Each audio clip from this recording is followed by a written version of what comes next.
तो उन्होंने यीशु को परमेश्वर के द्वारा जो भेजा हुआ है उसे उन्होंने नकार दिया। तो ध्यान दीजिए, पहली अपनी अपनी मिनिस्ट्री की सेवकाई के आरंभ में पवित्र आत्मा की प्रेजेंस उस मंदिर में थी और प्रभु ने बोला कि यहाँ ये मेरे प्रार्थना का घर है और तुमने इसे डाकुओं की खो बना दी।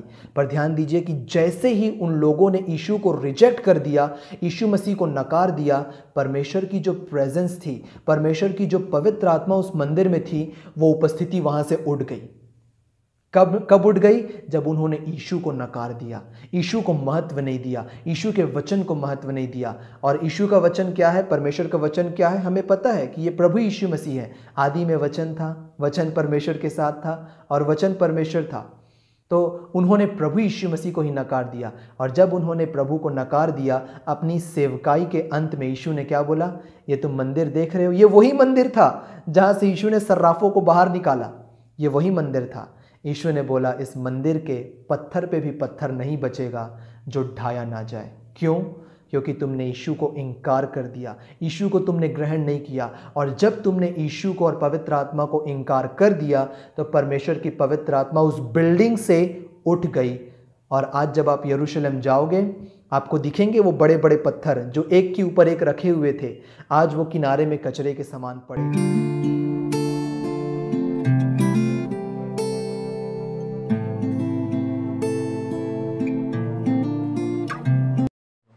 फिर से एक बार प्रेज द लॉर्ड। प्रभु यीशु मसीह के नाम से आप सबको शालोम। और हम परमेश्वर पिता को धन्यवाद देते हैं इस संध्या के बेला में हम फिर से यीशु मसीह के नाम से हम गैदर हो सके हैं। और हम अपने परमेश्वर पिता को धन्यवाद देते हैं कि उनकी अनुग्रह और उनकी आशीष हम सब के ऊपर बहुतायत से बनी हुई है। जब आप पढ़ोगे प्रभु यीशु मसीह की जब परीक्षा हुई, तो जब प्रभु यीशु मसीह की परीक्षा हुई शैतान के द्वारा, तो वहाँ पे आपको मिलेगा कि जो शैतान है वो जंगल में प्रभु यीशु मसीह की परीक्षा लिया। तो बहुत से लोग बोलते हैं कि शैतान प्रभु यीशु मसीह को जंगल में ले करके गया। आप अपनी बाइबल ध्यान से पढ़ोगे तो आपको मिलेगा कि वहाँ पे लिखा हुआ है कि आत्मा ने प्रभु यीशु मसीह को जंगल में ले करके गए। और वहाँ पे जो जंगल शब्द प्रयोग हुआ है, मैंने जैसे पिछले हफ्ता आपके साथ इस चीज़ को बांटा था कि जंगल जो है ये हरा भरा जंगल नहीं है। इसको हम इंग्लिश में बोलते हैं जूडियन विल्डरनेस। जूडियन विल्डरनेस का मतलब होता है यहूदी इलाके में जो मरुस्थल एरिया है, जिसको इब्रानी में वहाँ बोला जाता है मिदबार, डेजर्ट। तो उस सूखे मरुभूमि में प्रभु यीशु मसीह की परीक्षा हो रही थी। और वहाँ पे जब प्रभु यीशु मसीह की परीक्षा हो रही थी तो आपको प्रभु यीशु मसीह की सारी परीक्षा में जो यीशु ने उत्तर दिया, यीशु ने जो जवाब दिया, वो आपको पढ़ने के लिए मिलेगा कि यीशु ने परमेश्वर के वचन को कोट किया। यीशु ने जितना भी जवाब दिया वो परमेश्वर के जीवित वचन से यीशु ने जवाब दिया। यीशु ने ये नहीं बोला कि मुझे दर्शन में ये बातें मिली है, मुझे ये मिली है। और आप देखोगे कि थोड़े देर पहले ही यरदन नदी में जब प्रभु यीशु मसीह का बपतिस्मा हुआ, बाइबल हमको बताती है कि परमेश्वर ने आकाश को यीशु के ऊपर खोला और वहाँ से आकाशवाणी हुई कि ये मेरा प्रिय पुत्र है, मैं इससे अत्यंत प्रसन्न हूँ। अभी थोड़े देर पहले ही ये आकाशवाणी हुई और जंगल में यीशु की परीक्षा हो रही थी, डेजर्ट में, मरुभूमि में। तो यीशु मसीह ने यह भी नहीं बोला कि ये आकाशवाणी हुई है कि मैं परमेश्वर का पुत्र हूँ या मुझे दर्शन में मिला है। नहीं, ध्यान दीजिए कि यीशु ने शैतान को कैसे जवाब दिया। यीशु ने शैतान को जवाब दिया परमेश्वर के वचन से, परमेश्वर के जीवित वचन से। यीशु ने बोला लिखा है, लिखा है, परमेश्वर के जीवित वचन में लिखा हुआ है। और इस जीवित और पवित्र वचन के द्वारा यीशु ने शैतान के मुंह को बंद किया। आपको इफिसियों की पत्री में 6वें अध्याय में ये पढ़ने को मिलेगा, और इफिसियों में और इब्रानियों 4 अध्याय के 12वें पद में, दोनों जगह पर आपको मिलेगा कि जो परमेश्वर का वचन है ये 2 धारी तलवार है। ये इब्रानियों में लिखा हुआ है और इफिसियों में लिखा है कि ये आत्मा की तलवार है। तो पर आप ध्यान दीजिए कि प्रभु यीशु मसीह ने आत्मा की तलवार का उपयोग किया शैतान से लड़ने के लिए, उसको जवाब देने के लिए। सो उसी प्रकार से जब आपके जीवन में किसी प्रकार की भी जब परेशानी या तकलीफ़ें आती हैं, ये मत देखिए कि वो व्यक्ति क्या बोला है, वो भविष्यद्वक्ता क्या बोला है, आपको दर्शन में क्या बातें मिली। नहीं, यदि आपको लड़ना है, आत्मिक युद्ध करना है, अपनी आत्मा की तलवार उठाइए, आपकी आत्मा का तलवार आपके हाथ में है, जो आप इस मीटिंग में लेकर के बैठे हो, वो स्वयं परमेश्वर का जीवित और पवित्र वचन है। तो हम परमेश्वर को धन्यवाद देते हैं कि आज मेरे और आपके पास ये आत्मा की तलवार है, परमेश्वर का सामर्थी वचन है, जिसके द्वारा आज हम अपने प्रभु यीशु मसीह को देखने के लिए पाते हैं। आज इस अंत के समय में जब हम अपने जीवन को जी रहे हैं, आप इस चीज़ को नोटिस करेंगे, और इस वर्ष में जो थीम मैसेज जो परमेश्वर ने दिया था, जिसे मैं प्रीच किया, और प्रभु ने अपने कई दासों के द्वारा इसे कन्फर्म किया है कि इस वर्ष में बहुत से लोग प्रभु यीशु मसीह को जानेंगे, पहचानेंगे और यीशु मसीह को अपने जीवन में ग्रहण करेंगे। और ये रिवाइवल हो रहा है। बहुत ये जो सुसमाचार है, ये हर एक रुकावटों के बावजूद भी बहुत अधिकाई से पृथ्वी के कोने कोने में, हर एक छोर तक ये सुसमाचार पहुंच रहा है, और हर एक लोग यीशु मसीह को अपने जीवन में विश्वास के द्वारा ग्रहण कर रहे हैं। पर वहीं आप देखोगे कि बहुत सी जगहों पर ये थोड़ी सी दुख की बात होती है कि आज बहुत से लोग जो कि मन से कठोर हो करके परमेश्वर के वचन को और प्रभु यीशु मसीह को महत्व नहीं देते हैं। आप स्वयं बहुत जगह पर इन सारी चीज़ों को देखे होंगे कि बहुत से लोग वो परमेश्वर के वचन को छोड़ करके, यीशु मसीह को छोड़ करके, वे अपनी पुरानी रीति विधियों को, जो कि मनुष्यों के द्वारा बनाई गई है। आप पुराने नियम में जब आप यीशु मसीह की मिनिस्ट्री में, यीशु मसीह की सेवकाई में आप पढ़ोगे, तो वहाँ पे जो यहूदी लोग थे वो व्यवस्था को इतना महत्व देते थे, परंतु जिसने व्यवस्था को लिखा है, जो व्यवस्था का लिखने वाला है, वो उनके सामने आता था, प्रभु यीशु मसीह, तो उस परमेश्वर को वो नहीं पहचानते थे। तो आप देखोगे कि आज बहुत से चर्चेस में बहुत से लोग ऐसे हैं जो सिर्फ रीति विधियों को महत्व देते हैं, ऐसा महत्व देते हैं, मतलब परमेश्वर के वचन को और प्रभु यीशु मसीह को वो महत्व नहीं देते हैं। ये मैं बाइबल से इन बातों को मैं बोल रहा हूँ। जब आप पढ़ोगे मत्ती रचित सुसमाचार उसका 12वां अध्याय, मत्ती रचित सुसमाचार 12वें अध्याय को जब आप पढ़ोगे तो वहाँ पे मिलेगा कि वहाँ पास के जो यहूदी लोग थे, वो किसी विधि को लेकर के, सब्त के दिन की विधि को लेकर के प्रभु यीशु मसीह से बहस कर रहे थे, पर प्रभु यीशु मसीह से आर्ग्यू कर रहे थे कि ये रीति विधि ऐसी होनी चाहिए। उनके लिए परमेश्वर का वचन बड़ा नहीं था, उनके लिए यीशु मसीह बड़े नहीं थे, उनके लिए उनकी विधि बड़ी थी, उनका सिद्धांत उनके लिए बड़ा था। आज आपने बहुत से लोगों को देखा होगा जिनके लिए कोई सिद्धांत बहुत बड़ा होता है, जो किसी मनुष्य के द्वारा बनाया गया है, किसी प्रकार की विधि बहुत बड़ी होती है जो पुराने समयों से चली आ रही है, परंतु स्वयं परमेश्वर का पुत्र, जिसके द्वारा चर्च स्थापित हुआ है, जिसके द्वारा सारी चीज़ों का संचालन किया जाता है, जो सारी चीज़ों में पहला उठा है, उसके परमेश्वर के पुत्र को ही महत्व नहीं दिया जाता, परमेश्वर के वचन को ही महत्व नहीं दिया जाता। तो वहाँ पे प्रभु यीशु मसीह ने क्या बोला? यहाँ वो है जो इस मंदिर से भी बड़ा है। मतलब जो लोग मंदिर को महत्व दे रहे थे, जो सारी चीज़ों को महत्व दे रहे थे, प्रभु ने बोला यहाँ वो है जो तुम्हारे सामने खड़ा है, जो इस मंदिर से भी बड़ा है।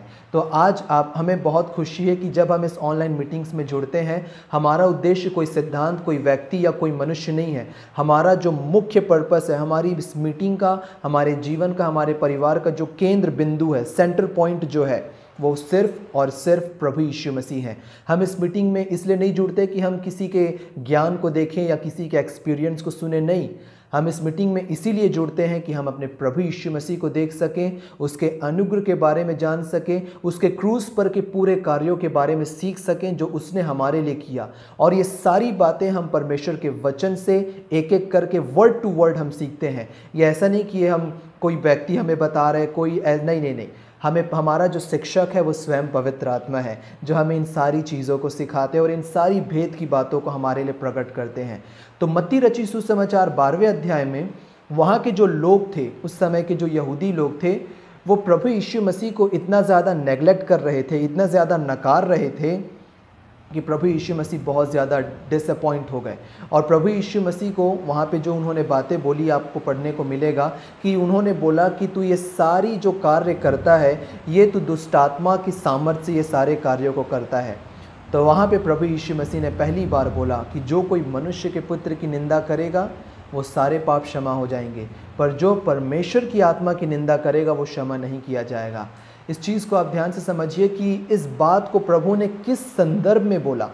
आज इस पद को बहुत ज़्यादा संदर्भ से बाहर निकाल करके इस पद को प्रचार किया जाता है और प्रभु के लोग कई बार डर जाते हैं इस बातों को सुन करके। मैं आपको बताना चाहता हूं कि यदि आप प्रभु यीशु मसीह पर विश्वास कर चुके हो, आप कोई भी ऐसा काम नहीं करोगे जिससे पवित्र आत्मा शोकित होंगे, पहली चीज़। और दूसरी चीज़, जब आप वहाँ पे पढ़ोगे इस बात को, अनपार्डनेबल सिन, जो पाप क्षमा नहीं होगा, उसके संदर्भ को आप पढ़ोगे तो वहाँ पे आपको मिलेगा कि ये जो लोग थे ये निरंतर कंटिन्यूअसली ये यीशु मसीह को नकार रहे थे। और यीशु मसीह जो कार्य करते थे ये पवित्र आत्मा के द्वारा कार्य करते थे। और हम इसे देख चुके हैं कि परमेश्वर एक नहीं है, परमेश्वर तीन में एक हैं। ट्रायून गॉड, ट्रिनिटी परमेश्वर जैसे हम बोलते हैं, त्रिएक परमेश्वर, ट्रायून गॉड। तो प्रभु यीशु मसीह जब कार्य कर रहे थे तो यीशु मसीह ने स्पष्ट बोला, जिसने मुझे देखा उसने पिता को देखा है।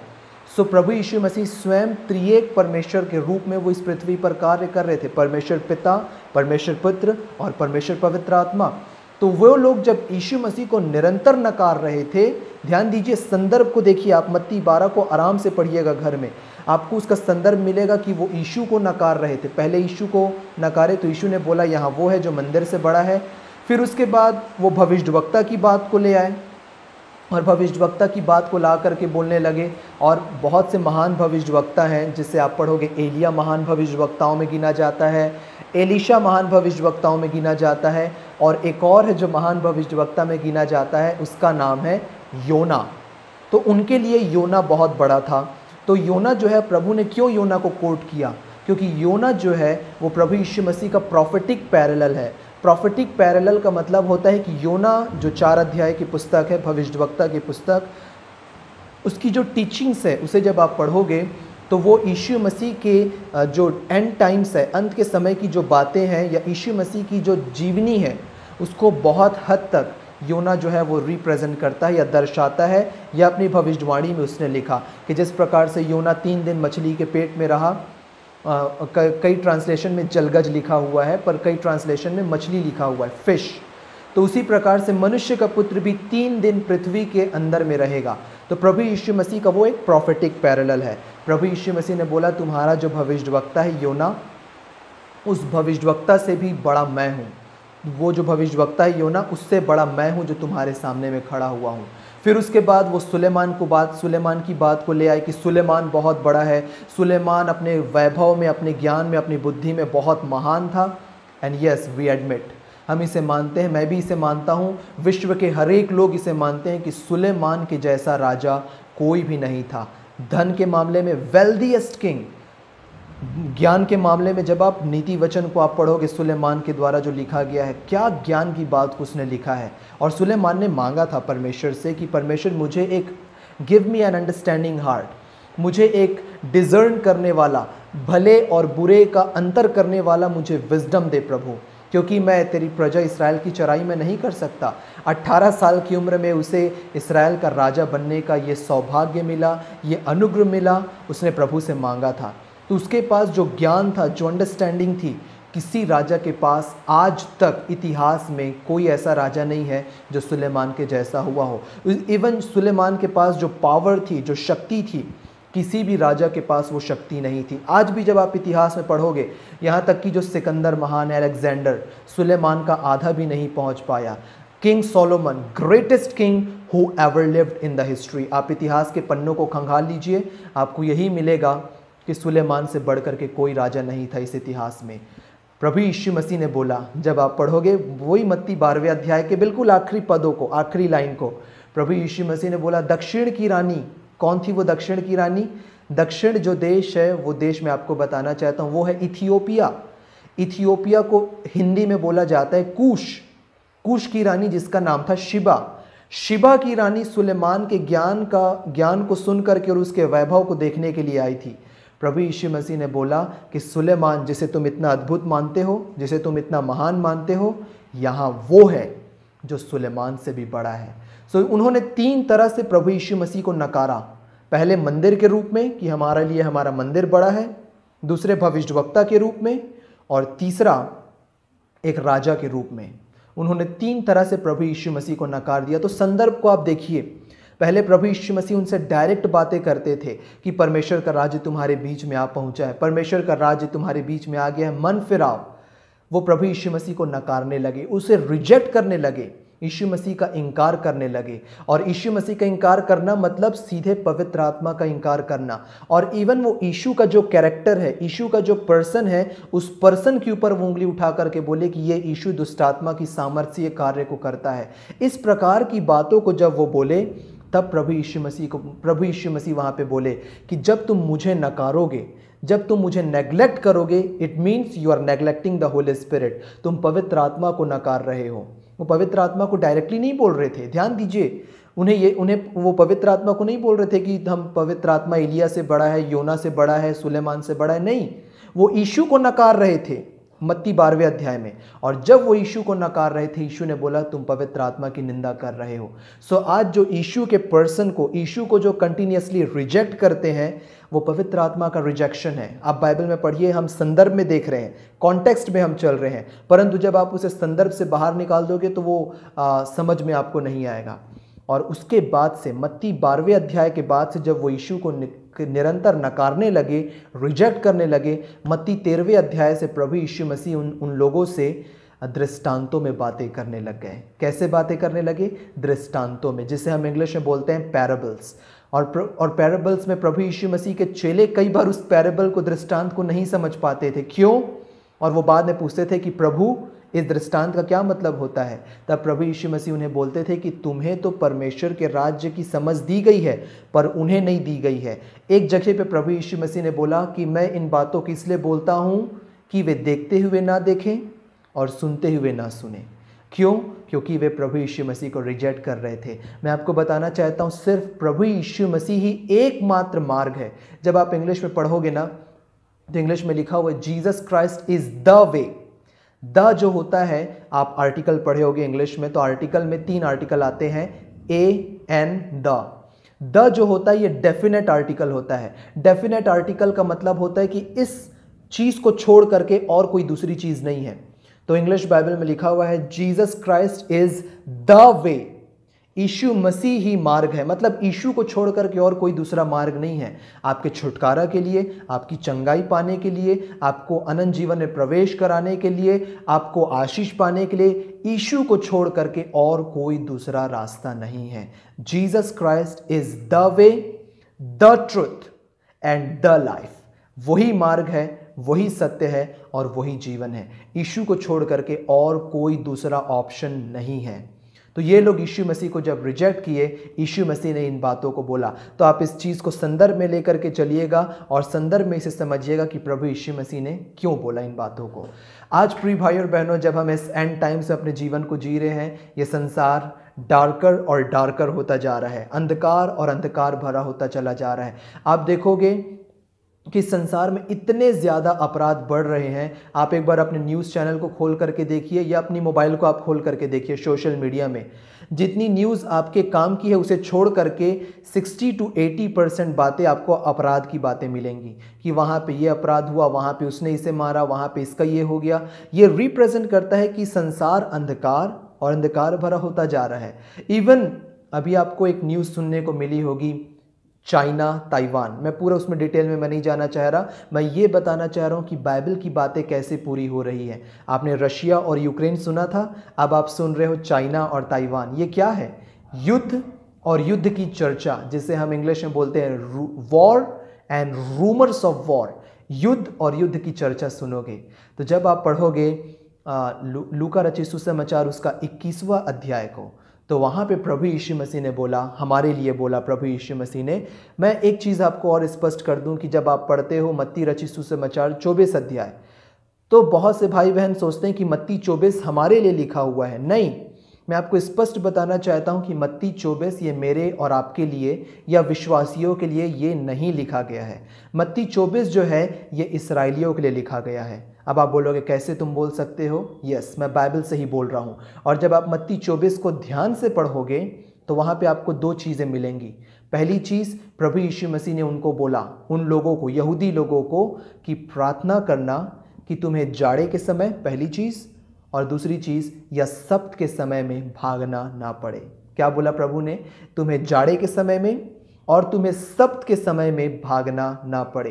मैं आपको बताना चाहता हूं कि जो जाड़ा जो होता है, जिसे हम इंग्लिश में बोलते हैं विंटर, जूविश लोगों का जो मोस्टली फेस्टिवल जो स्टार्ट होता है, जो पर्व शुरू होता है, वो ठंड के समय में शुरू होता है। अभी सितंबर और अक्टूबर से, जिसको हम इब्रानी में बोलते हैं टिशरेई का महीना, जूविश कैलेंडर में आता है टिशरेई का महीना। इस टिशरेई के महीने से जूविश लोगों के हर एक पर्व जो है, हर एक फेस्टिवल जो है वो शुरू हो जाते हैं, जिसमें झोपड़ियों का पर्व आता है, उसके बाद हनुक्का आता है। जिस प्रकार से, उदाहरण के लिए मैं आपको समझाऊं, हमारे इंडिया में जिस प्रकार से दिवाली को मनाया जाता है, उसी प्रकार से इस्राएल में हनुक्का मनाया जाता है। हनुक्का का मतलब होता है फेस्टिवल ऑफ लाइट, लाइट, ज्योति का पर्व। और उसमें क्या किया जाता है? हनुक्का में मेनोरा को जलाया जाता है। मेनोरा क्या है आपको मालूम होगा, जिसको आप 7 दीवट बोलते हो।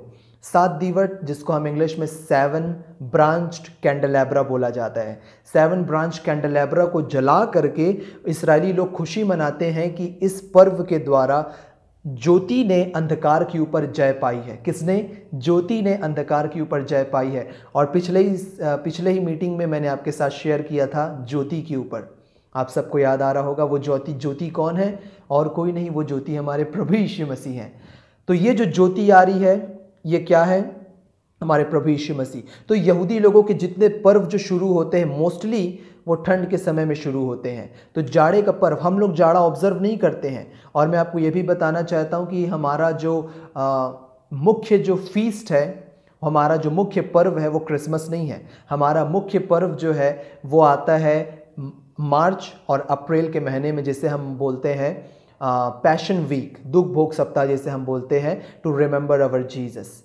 पर यह है कि हम प्रभु यीशु मसीह के स्मरण में, ये रोमन के समय से ये बातें आई हैं। अभी मैं उस हिस्ट्री में नहीं जाऊंगा कि क्रिसमस कहाँ से आया, पर कभी हम फिर मनन करेंगे कि क्रिसमस का इतिहास क्या है और ये कैसे आया।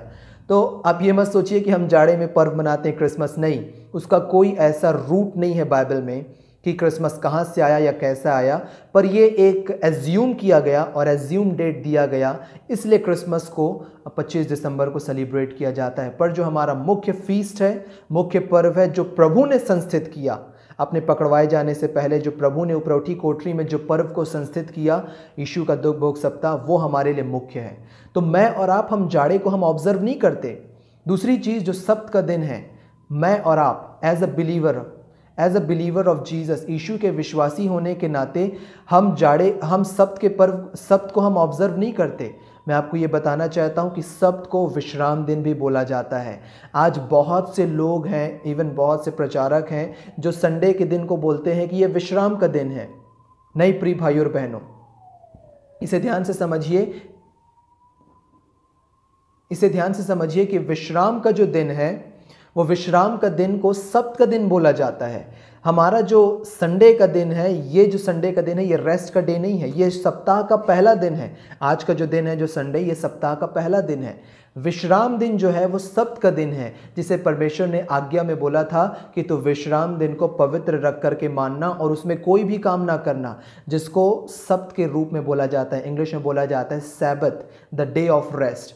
अभी जब आप इसराइल जाओगे तो इसराइल में आपको ये देखने को मिलेगा कि शुक्रवार की शाम को 6 बजे से लेकर के शनिवार की शाम को 6 बजे तक इसराइली कोई भी काम नहीं करते हैं। मुख्यतः जितने इसराइली हैं वो आपको गलील झील के किनारे में आपको दिखेंगे, जहाँ पे वो रेस्ट करते हैं, विश्राम करते हैं, किसी प्रकार का वो काम नहीं करते। तो मैं और आप, हम सब्त को नहीं मनाते हैं या हम सब्त को ऑब्जर्व हम नहीं करते।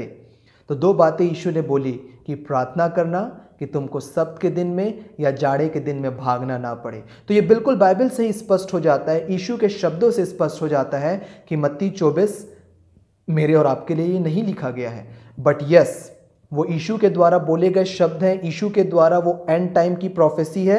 हम उससे बेनिफिट हम ज़रूर उठा सकते हैं, हम उनसे उसका लाभ हम ज़रूर उठा सकते हैं, उसे पढ़ करके, उसे समझ करके, उसे सीख करके।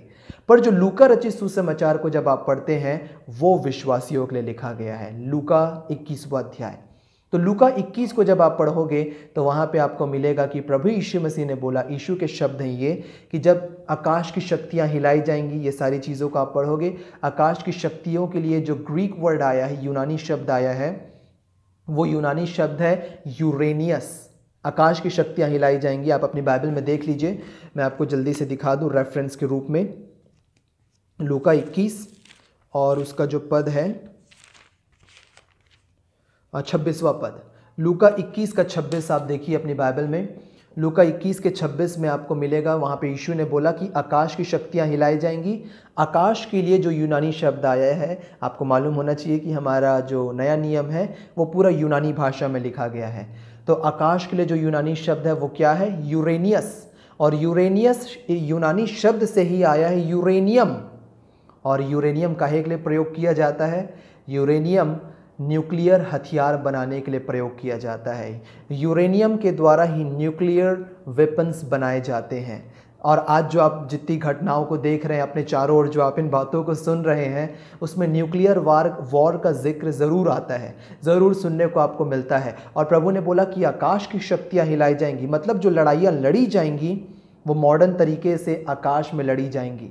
अभी मैं आपको एक चीज़ और बता दूं कि जो हम युद्ध और युद्ध की चर्चा सुन रहे हैं, उसमें एक युद्ध और हमारे सामने आया कि गाज़ा से इसराइल के ऊपर अटैक किया जा रहा है। वहाँ पे रॉकेट के सायरन चल रहे हैं। ये भी एक प्रकार का वॉर है जो इज़राइल के ऊपर अटैक किया जा रहा है। तो ये जो सारे हम सुन रहे हैं, ये युद्ध और युद्ध की चर्चा हम सुन रहे हैं। और आज जब आप देखोगे कि मॉडर्न समय में किस प्रकार से लड़ाइयाँ लड़ी जाती हैं, तो जो लड़ाइयाँ लड़ी जा रही हैं वो मॉडर्न एयरक्राफ्ट के द्वारा लड़ी जा रही है। लड़ाइयाँ थल सेना के द्वारा नहीं लड़ी जा रही, लड़ी जाती है बहुत कम। और जितनी आज लड़ाइयाँ लड़ी जा रही हैं वो एयरक्राफ्ट के द्वारा लड़ी जा रही है। हवा में मिसाइल्स के द्वारा, रॉकेट्स के द्वारा आज हवा में लड़ाई हो रही है। तो प्रभु ने क्या बोला? आकाश की शक्तियाँ हिलाई जाएंगी। और उसके नीचे वाले दो पदों को आप देखिए, लूका 21 का 26 को आप देख रहे हैं, 27-28 को देखिए। प्रभु ने बोला जब तुम इन सारी चीज़ों को होते हुए देखोगे तो क्या करना? अपना सिर उठाना और ऊपर देखना, क्योंकि तुम्हारा छुटकारा निकट है। ये प्रभु यीशु मसीह के वर्ड्स हैं। ये प्रभु यीशु मसीह मेरे और आपके लिए बोल रहे हैं। प्रभु ये बोल रहे हैं जब तुम इन सारी चीज़ों को होते हुए देखोगे ना, तो ये तुम्हारा विश्वास को बढ़ाएगा। और क्यों? क्योंकि मेरा आना निकट है, जब मैं तुमको लेने के लिए आऊँगा। और यहाँ पे जो छुटकारा शब्द है, मैं आपको बताना चाहता हूँ परमेश्वर के वचन से कि यीशु मसीह ने जब क्रूस में हमारे लिए वो अपने जीवन को बलिदान दिए, प्रभु यीशु मसीह हर एक कार्य को वो पूरा कर दिए।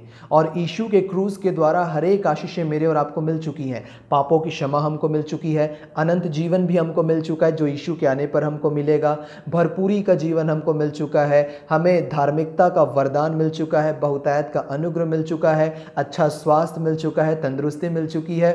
हर एक आशीष मिल गई है, सिर्फ एक आशीष नहीं मिली है, एक आशीष। और वो एक आशीष क्या है मैं आपको बताना चाहता हूँ, जिससे बाइबल यहाँ पे बोलती है। प्रभु यीशु मसीह ने बोला तुम्हारा छुटकारा निकट है। और वो एक आशीष जो अभी तक मेरे और आपको नहीं मिली है, आप जानते हैं वो क्या है? एक महिमामय शरीर। एक महिमामय शरीर जो कि प्रभु यीशु मसीह के जैसे होगा। प्रभु यीशु मसीह जब मृतकों के बंधन में से जी उठे, तो प्रभु यीशु मसीह की जो बॉडी थी वो शरीर था जो मैटर को ट्रांसेंड कर देता था। मतलब चेले उपरौठी कोठरी में थे, दरवाज़ा बंद था, प्रभु यीशु मसीह आए, दरवाज़ा बंद था, दरवाजे को पार करके यीशु मसीह वहाँ पे खड़े होकर के बोले तुम्हें शांति मिले। मतलब यीशु का वो जो शरीर था वो मैटर को ट्रांसेंड करता था। मैटर को ट्रांसेंड मतलब वो चलेगा थकेगा नहीं, दौड़ेंगे श्रमित नहीं होंगे। और ये आत्मा नहीं थी, प्रभु ने इसे भी स्पष्ट किया। प्रभु ने अपने चेलों को बोला मुझे छू करके देखो, टच मी, क्योंकि आत्मा की मांस और हड्डियां नहीं होती है।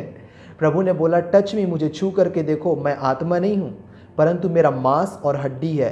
तो ये जो बॉडी थी ये एक स्पेशल बॉडी थी, ये एक नया शरीर था। और ये क्या शरीर था? पुनरुत्थान का ये शरीर था, जैसे हम बोलते हैं रिजरेक्टेड बॉडी, या हम बोले रिजरेक्टेड लाइफ, पुनरुत्थान का जीवन।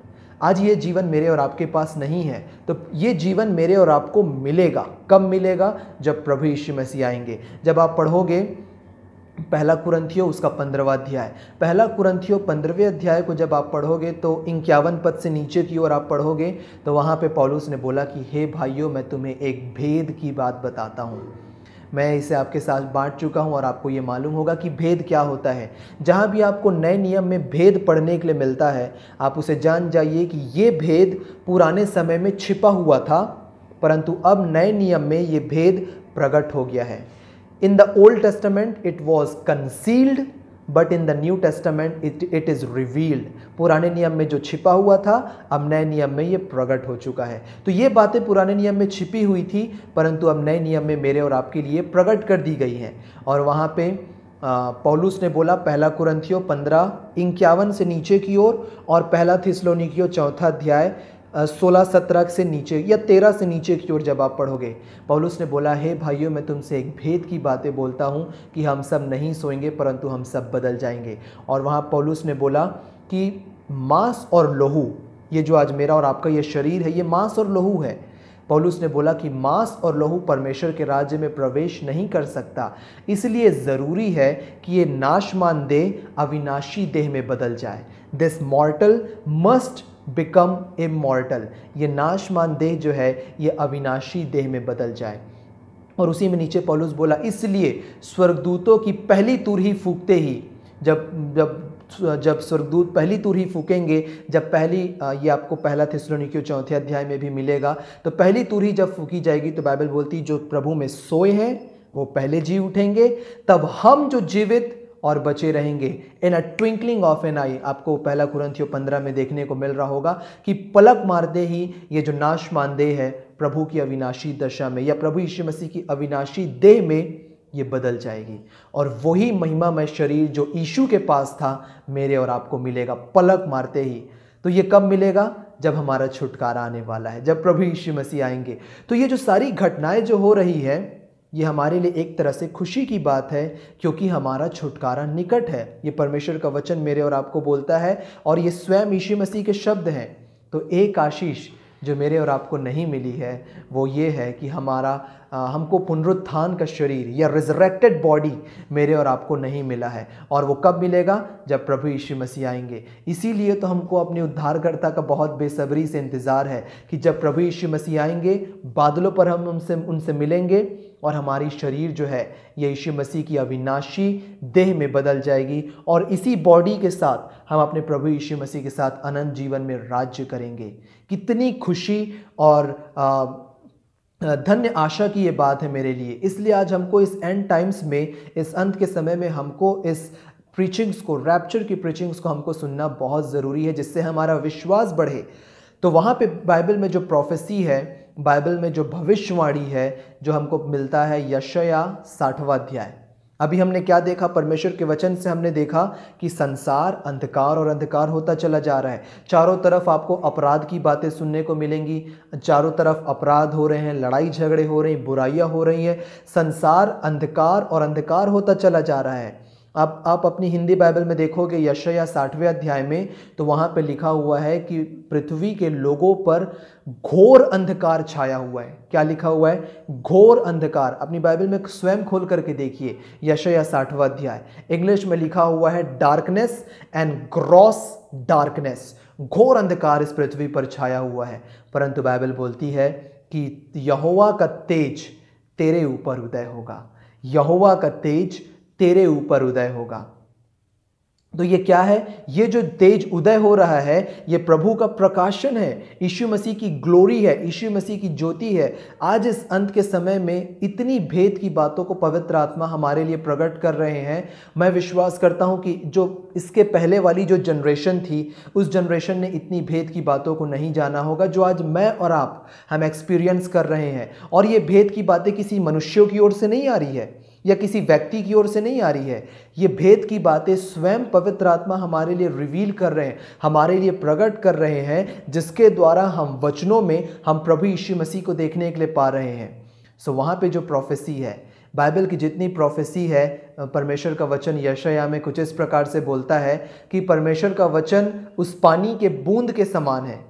कैसा है? पानी के बूंद के समान। एक बार जब पानी की बूंद जब आकाश से गिर जाती है तो जब तक वो नीचे जा करके फसल को ना उगा लाए, उसी प्रकार परमेश्वर का वचन है। जिस प्रकार परमेश्वर का वचन दिया गया, जब तक उस कार्य को वो पूरा ना कर ले जिसके लिए परमेश्वर ने उसे दिया है, वो वापस या शून्य होकर के वो वापस नहीं लौटता, वॉइड होकर के या शून्य होकर के वापस नहीं लौटता। जिस पर्पस से भविष्यवाणी दी गई है परमेश्वर के भविष्यवक्ता के द्वारा, वो पूरा होकर के बिल्कुल वापस आएगा। इस चीज़ में, इस अंत के समय में प्रिय भाई और बहनों, इस चीज़ के लिए आप और सतर्क रहिए, अवेयर रहिए।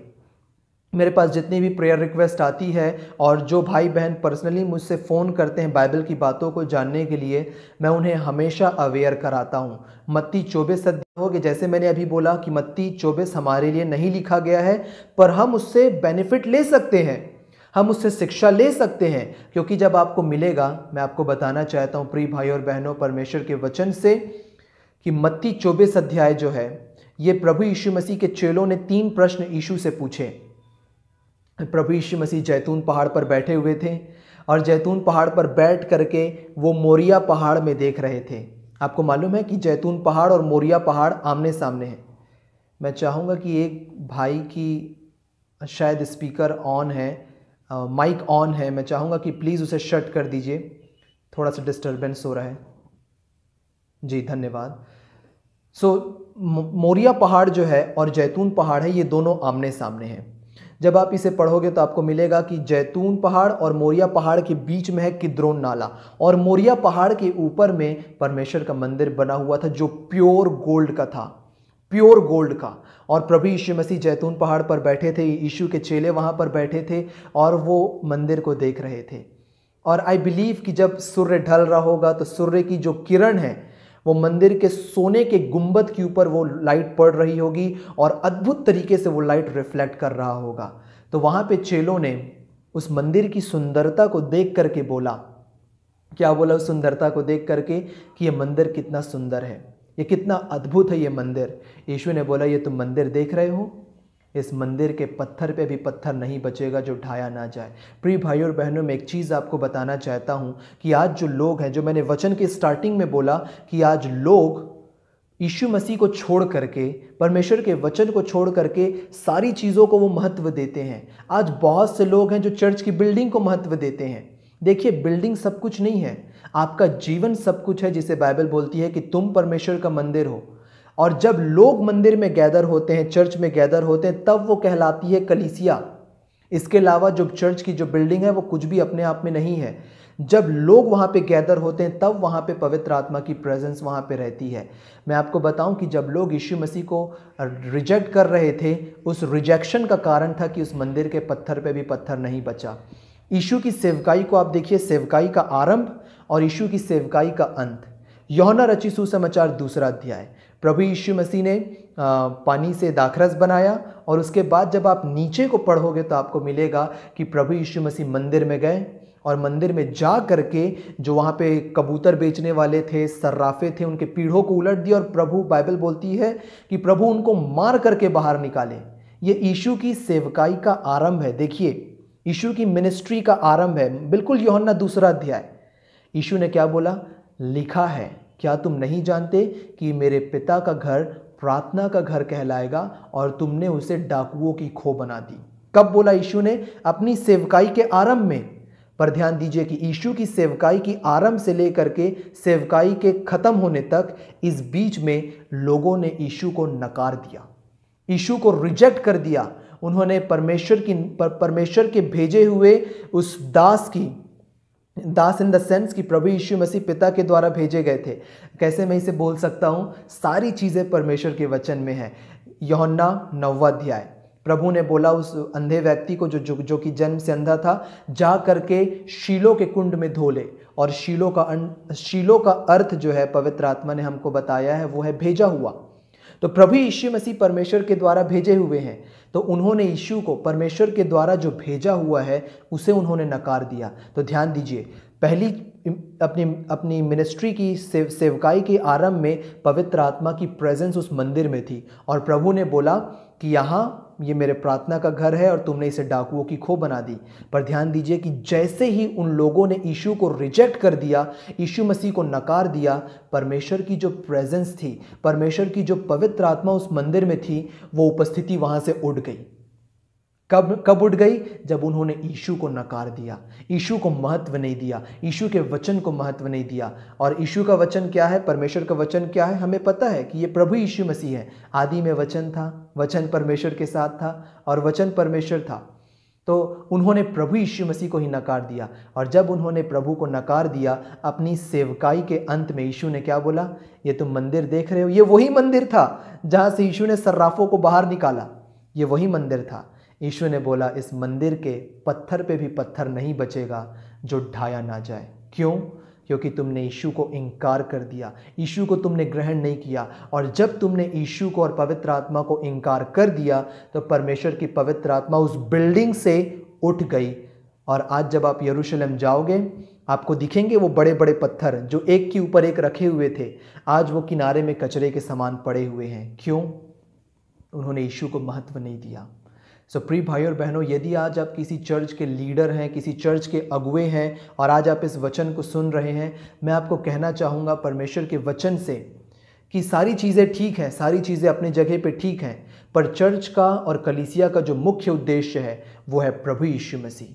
प्रभु यीशु मसीह को प्रायोरिटी दीजिए कलीसिया में, परमेश्वर के वचन को महत्व दीजिए, क्योंकि प्रभु यीशु मसीह मंदिर से बड़े हैं, भविष्यद्वक्ताओं से बड़े हैं, राजा से बड़े हैं। यीशु से बड़ा कोई भी नहीं है, कोई भी प्रभु यीशु मसीह से बड़ा नहीं है। मत्ती रचित सुसमाचार 17वें अध्याय में परमेश्वर ने क्या बोला आपको मालूम है? ये दूसरी भविष्यवाणी हुई जब परमेश्वर ने बोला। पहला परमेश्वर ने बोला यरदन नदी में, दूसरी बार जब परमेश्वर ने आकाशवाणी करी तो वो ऊंचे पहाड़ पर, बाइबल में लिखा हुआ है जो कि हरमोन पहाड़ था, वहाँ पे परमेश्वर ने बोला कि ये मेरा प्रिय पुत्र है। आकाशवाणी हुई, इसकी सुनो। किसकी सुनो? वहाँ पे दो व्यक्ति और दिखाई दिए जब आप मत्ती 17वें अध्याय को पढ़ेंगे। मूसा दिखाई दिया और एलिया दिखाई दिया। मूसा कौन था? व्यवस्था का देने वाला। एलिया कौन था? भविष्यद्वक्ता। परमेश्वर ने ये नहीं बोला कि तुम व्यवस्था देने वाले की सुनो या भविष्यद्वक्ता की सुनो, नहीं, इसकी सुनो, मेरे बेटे की सुनो, यीशु की सुनो।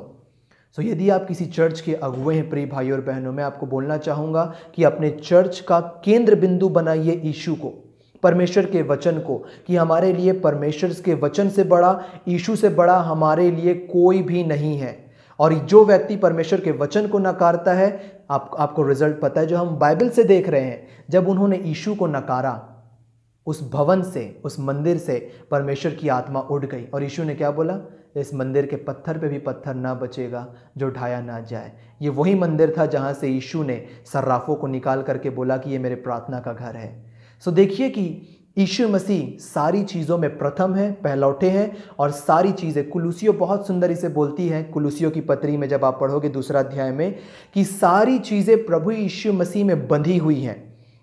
यदि प्रभु यीशु मसीह हट जाए तो ये सारी चीज़ें कोलैप्स हो जाएंगी। ये जो आप तारे देख रहे हैं, गैलेक्सी जो आप देख रहे हो, जितने प्लैनेट्स, सूर्यमंडल के बारे में जब आप पढ़ते हो, एस्ट्रोलॉजी की जब आप पढ़ाई करते हो, सूर्य, चांद, पृथ्वी, विनस और जितने भी आपको प्लैनेट्स हैं, तारेगण हैं, ये किस में बंधे हुए हैं? ये यीशु मसीह में बंधे हुए हैं। यदि यीशु मसीह से हट जाए ना, ये सारी पृथ्वी कोलैप्स हो जाएगी, सारी चीज़ें खत्म हो जाएगी, डिस्ट्रॉय हो जाएंगी।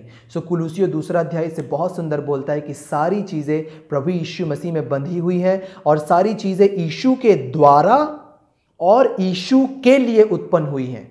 सारी चीज़ें यीशु के द्वारा, कोई भी चीज़ें यीशु मसीह से बाहर उत्पन्न नहीं हुई, सारी चीज़ें यीशु के द्वारा ही, और किसके लिए? यीशु मसीह के लिए ही उत्पन्न हुई है। सो प्रिय भाई और बहनों, यीशु मसीह को प्रायोरिटी दीजिए, सिर्फ यीशु। यदि जो व्यक्ति यीशु को महत्व नहीं दे रहा है, बिल्कुल वहां पे मत जाइए। आज चर्च ठीक है, गैदरिंग ठीक है, पर जिस गैदरिंग में यीशु नहीं है, परमेश्वर का वचन नहीं है, भागिए वहां से, क्योंकि जहाँ पे यीशु नहीं है वहाँ पे पवित्र आत्मा की प्रेजेंस नहीं है। और जहाँ पे पवित्र आत्मा की प्रेजेंस नहीं है, आपको मिलेगी कि लोग अपने बुद्धि से आर्ग्यू करते हैं, लोग अपनी ज्ञान और अपनी बुद्धि से आर्ग्यू करते हैं। जैसे मत्ती 12 में वो लोग अपनी ज्ञान से आर्ग्यू कर रहे थे कि हमारी विधि में ऐसा लिखा है, हमारी विधि में ऐसा लिखा है, हमारे पुरखा ऐसे बोलते थे, और वहाँ पे आपको डिस्प्यूट, विवाद और लड़ाई झगड़े को छोड़ आपको और कुछ भी नहीं मिलेगा। पर जो कलीसिया, जो चर्च यीशु मसीह में एस्टैब्लिश है, वहाँ पे आपको अद्भुत काम देखने को मिलेंगे, मिरेकल्स आपको देखने को मिलेंगे, क्योंकि वहाँ पे यीशु की प्रेजेंस है। तो मैं जो बोल रहा था मत्ती रचित सुसमाचार 24वें अध्याय में, वहाँ पे प्रभु यीशु मसीह अपने चेलों के साथ जैतून पहाड़ पर बैठे हुए थे और उस मंदिर को देख रहे थे। चेलों ने 3 प्रश्न प्रभु यीशु मसीह से पूछे। वो क्या था? देखिए, मत्ती रचित सुसमाचार 24वां अध्याय और उसका पहले ही पद से आप देखिए, 3 प्रश्न उसके यीशु के चेलों ने पूछा। 24:3 ये बातें कब होंगी? पहला प्रश्न। दूसरा प्रश्न, तेरे आने का और जगत के अंत का चिन्ह क्या होगा? 3 प्रश्न। क्या क्या? कि ये बातें कब होंगी, दूसरा तेरे आने का चिन्ह क्या होगा, और अंत समय का, एंड टाइम्स का चिन्ह क्या होगा। और इन 3 प्रश्नों का जो जवाब है आपको मिलेगा। आप अपनी बाइबल रखें तो अपनी बाइबल में आप देखिए मत्ती 24 और 25 अध्याय में, इन 2 अध्यायों में प्रभु यीशु मसीह ने इसका जवाब को प्रभु यीशु मसीह ने दिया, जो कि आपको मिलेगा मत्ती 24 और मत्ती 25, जो कि पूरे सुसमाचार में प्रभु यीशु मसीह का सबसे बड़ा जो आंसर है, जो उत्तर है, वो मत्ती 24 और 25 में रिकॉर्डेड है। तो वहाँ पे यीशु ने एक चीज़ और बोली अपने उत्तर में, जिसमें मैं आपका ध्यान लाना चाह रहा हूँ। वो पाया जाता है मत्ती 24 और उसका 24वां पद को देखिए अपने बाइबल में। यीशु ने क्या बोला? अंत के समय में बहुत से झूठे मसीह और झूठे भविष्यद्वक्ता उठ खड़े होंगे और बहुत से अद्भुत चिन्ह और अद्भुत चमत्कार दिखाएंगे कि यदि हो सके तो चुने हुए को भी भरमा देंगे। ध्यान दीजिए, यीशु मसीह के शब्दों हैं, यीशु मसीह के शब्द हैं, ये हम अपने मन से नहीं बोल रहे। आप अपनी बाइबल में स्वयं देखिए अपने लिए। तो ये जो लोग हैं, आज आपको बहुत से लोग दिखेंगे जो कि झूठे मसीह हैं, झूठे भविष्यवक्ता हैं, और बहुत से लोगों को आपको देखने को मिलेगा जो अपने नाम के आगे आज प्रॉफिट लगा रहे हैं। ये साइन है, ये पहचान है। आप सोशल मीडिया खोल करके देखिए, बहुत से आपको मिलेंगे जो अपने नाम के आगे में लगाते हैं प्रॉफिट और प्रॉफिटेस, भविष्यवक्ता और भविष्यवक्तीन, इस प्रकार के शब्दों को अपने नाम के आगे लगाते हैं। ये साइन है। मैं किसी को पर्सनली मैं नहीं बोल रहा हूं, और ना मैं किसी पर्सनली ऐसे लोगों को मैं जानता हूं। मैं सिर्फ परमेश्वर के वचन को आपके सामने रख रहा हूं जो यीशु ने बोला। एक चीज यहां पे और ध्यान रखिए कि यीशु ने बोला कि ये अद्भुत चिन्ह और अद्भुत चमत्कार दिखाएंगे। प्रिय भाई और बहनों, इस चिन्ह और चमत्कार के द्वारा कभी भी किसी व्यक्ति के पास मत जाइए, क्योंकि इनको सामर्थ्य दी गई है। इनके पास ये पावर है कि आपके आंखों के सामने में चिन्ह दिखाएंगे, चमत्कार दिखाएंगे। यीशु ने बोला कि यदि हो सके तो चुने हुए को भी भरमा दें। यदि आप उनके चिन्ह और चमत्कार के द्वारा आप जाते हैं ऐसे लोगों के पास, तो आप भरमा दिए जाओगे। अवेयर रहिए। इसलिए मैं हमेशा, जितने लोग मेरे को फ़ोन करते हैं प्रेयर के लिए, बाइबल की बातों को जानने के लिए, आप उनसे पूछिए। मैं हमेशा उन लोगों को बोलता हूं कि आप अपनी बातों को और जो भी बातें आप किसी से सुनते हो, परमेश्वर के वचन से आप परखिए। आप इससे मत देखिए कि वो कितना चमत्कार किया है, कितना कार्य किया है, उसके जीवन से कितने अद्भुत मिरेकल्स हुए हैं। नहीं नहीं नहीं नहीं नहीं, आप उस व्यक्ति को वचन से परखिए, और वचन के द्वारा ही आपको मिलेगा कि यीशु मसीह की मिनिस्ट्री को आप देखोगे। यीशु मसीह लोगों को पहले चंगा नहीं करते थे। यीशु मसीह, इंग्लिश में लिखा हुआ है, मेरे को ये पद इंग्लिश में याद है, Jesus went about preaching, teaching and healing. प्रभु यीशु मसीह राज्य का प्रचार करते थे, उपदेश देते थे और उनके बीमारों को चंगा करते थे। तो जब यीशु मसीह प्रचार करते थे तो लोग सुनते थे, और जब लोग सुनते थे तो उनके अंदर में विश्वास आता था, क्योंकि विश्वास सुनने से और सुनना मसीह के वचन से होता है। तो जब विश्वास आता था, वो अपने आप यीशु से उस चंगाई को, उस चमत्कार को, उस आशीष को अपने जीवन में वो पा जाते थे। तो ये यीशु का तरीका था। देखिए, ये बाइबल में लिखा हुआ है, Jesus went about preaching, teaching and healing all. सारे लोगों को वो प्रचार करते थे, राज्य का प्रचार, और उनके बीमारों को चंगा करते थे। पर आज बहुत से लोग हैं, बहुत से लोगों को आप देखोगे।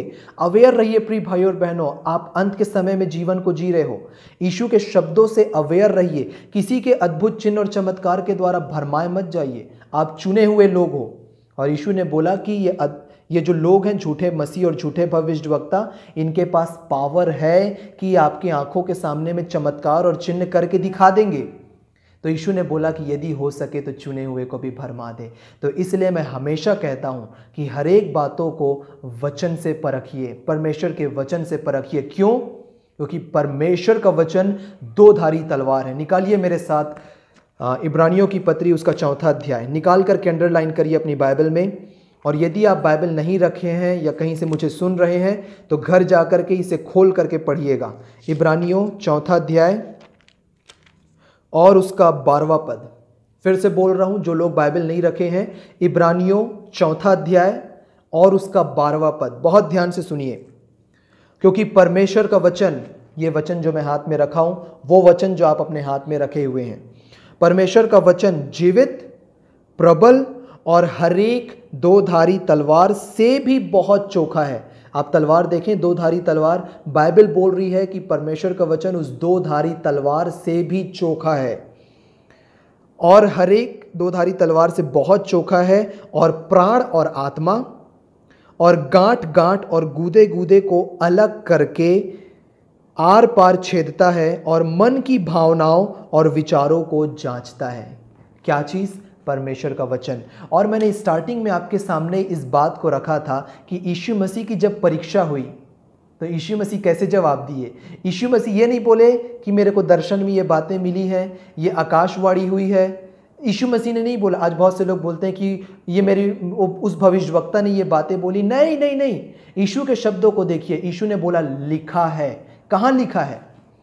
परमेश्वर के जीवित वचन में। यीशु ने बोला लिखा है कि तू परमेश्वर के सामने परमेश्वर की उपासना करना, तू परमेश्वर के सामने झुकना और केवल उसी की उपासना करना। लिखा है कि मनुष्य केवल रोटी से नहीं परंतु हर एक वचन से जो परमेश्वर के मुंह से निकलता है जीवित रहेगा। लिखा है कि तू प्रभु अपने परमेश्वर की परीक्षा ना करना। लिखा है।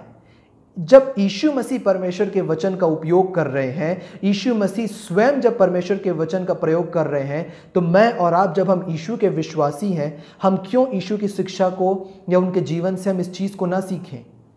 सो प्रिय भाई और बहनों, जो आप अपनी आंखों से देखते हैं ना, ये कई बार डिसीविंग होती है, भरमाने वाली बातें होती हैं। इसलिए बाइबल बोलती है 2 कुरिन्थियों 5वें अध्याय के 7वें पद में, और ये सारी बातें जो हम सीख रहे हैं ये हम परमेश्वर के वचन से सीख रहे हैं।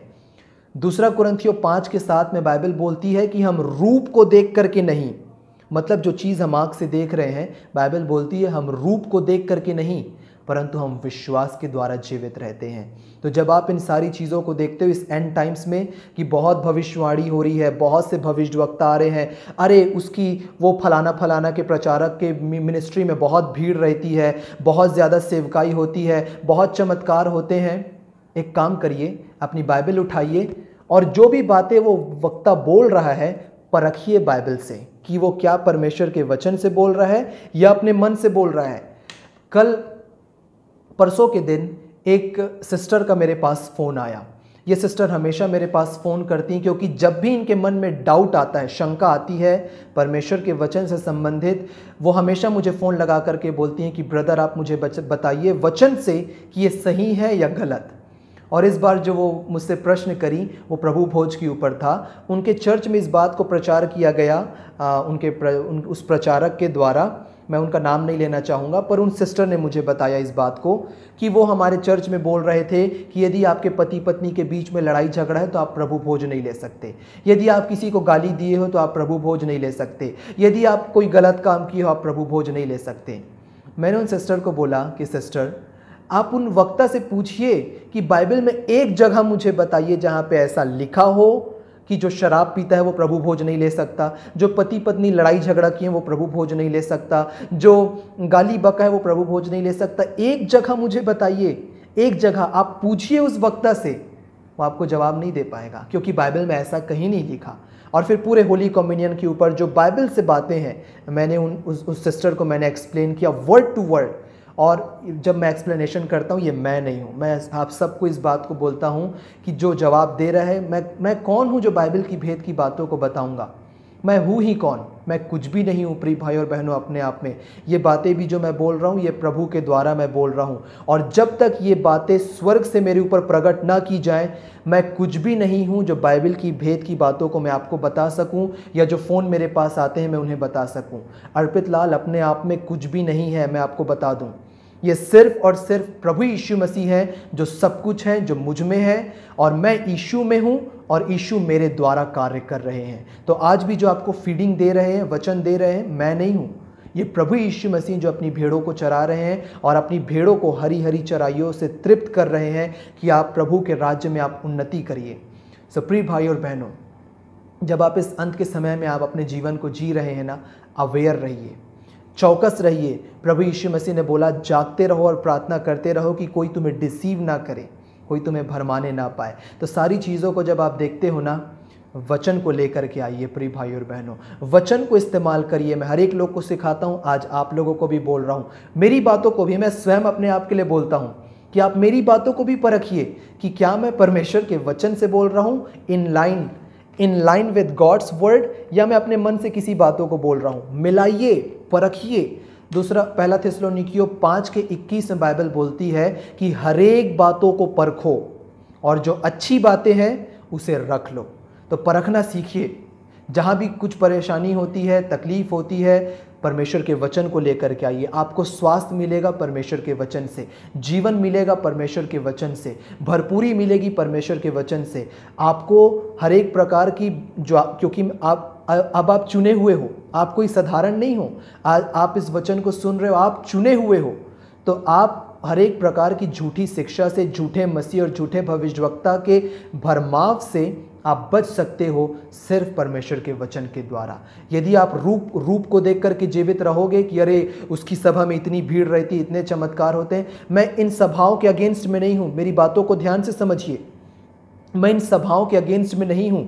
प्रभु यीशु मसीह ने बोला, जब यीशु मसीह के पास चेले आकर के बोले कि प्रभु वो तो तेरे नाम से अद्भुत कार्य को कर रहे हैं, दुष्ट आत्माओं को निकाल रहे हैं, यीशु ने क्या बोला?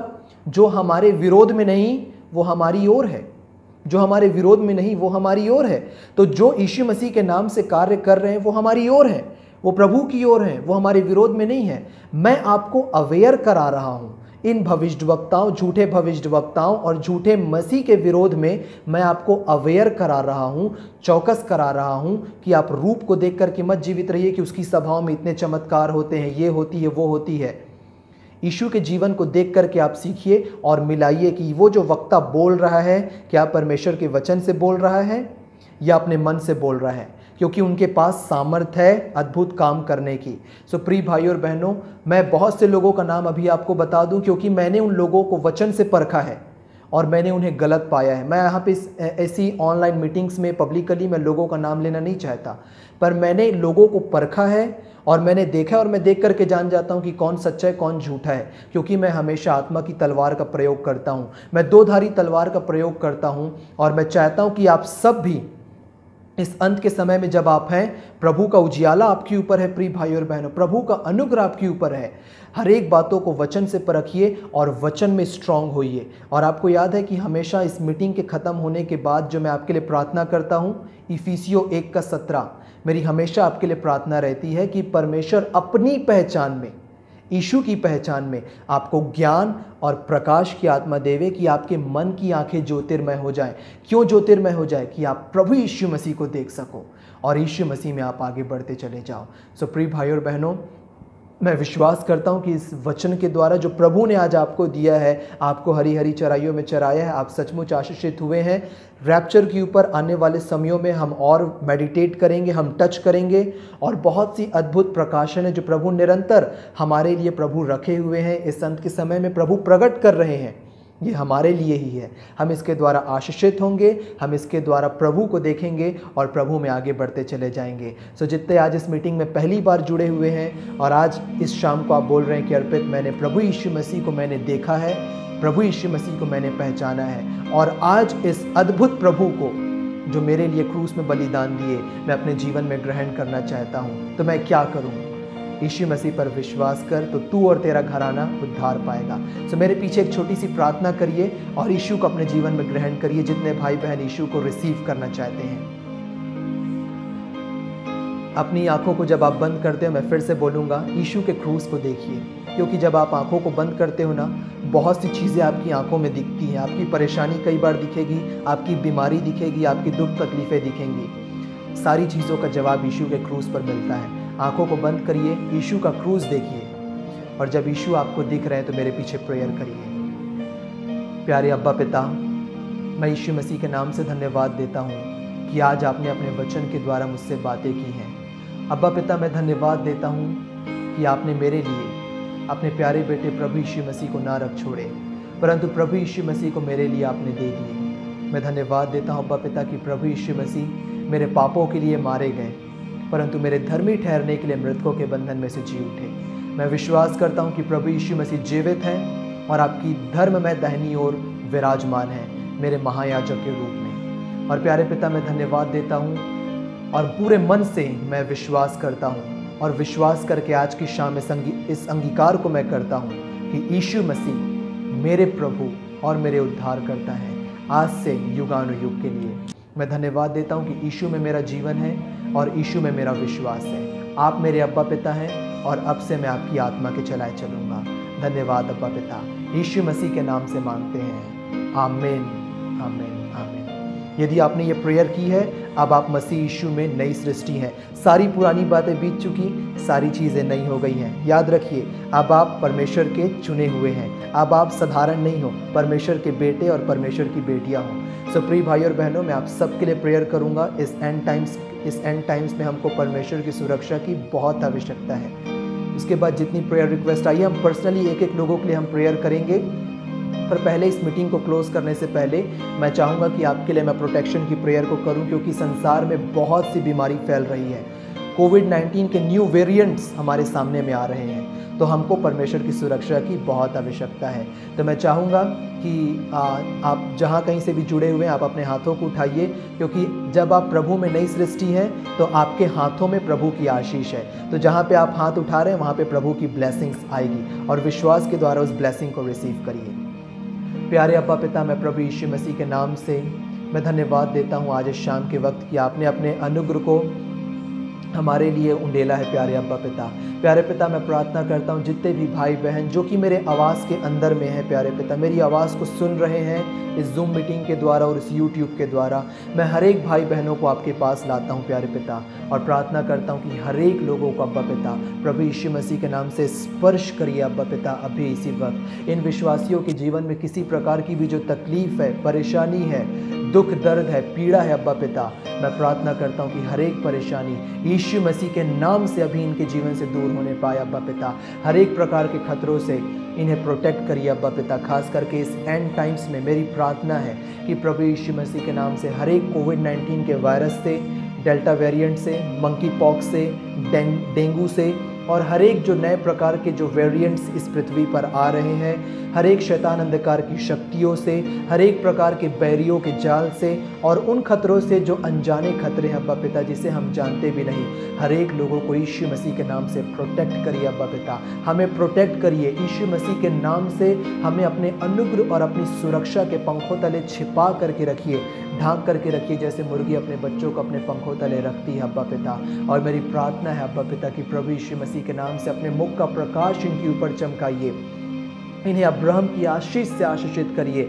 और अब्बा पिता मेरी प्रार्थना है कि इन्हें प्रभु यीशु मसीह के नाम से यीशु मसीह की पहचान में ज्ञान और प्रकाश की आत्मा दीजिए अब्बा पिता, कि इन विश्वासियों की आंखें और हम सब की आंखें ज्योतिर्मय हो जाएं और हम निरंतर अपने प्रभु यीशु मसीह में आगे बढ़ते चले जाएं। मैं धन्यवाद देता हूं कि हर एक लोगों को आपने आशीषित किए हैं प्यारे पिता, और धन्यवाद के साथ प्रार्थना आपके प्यारे बेटे हमारे उद्धारकर्ता मुक्तिदाता प्रभु यीशु मसीह के नाम से मांगते हैं। और हर एक विश्वासी कहेंगे आमीन आमीन आमीन। प्रभु आप सबको बहुतायत की आशीष देवे। God bless you and shalom.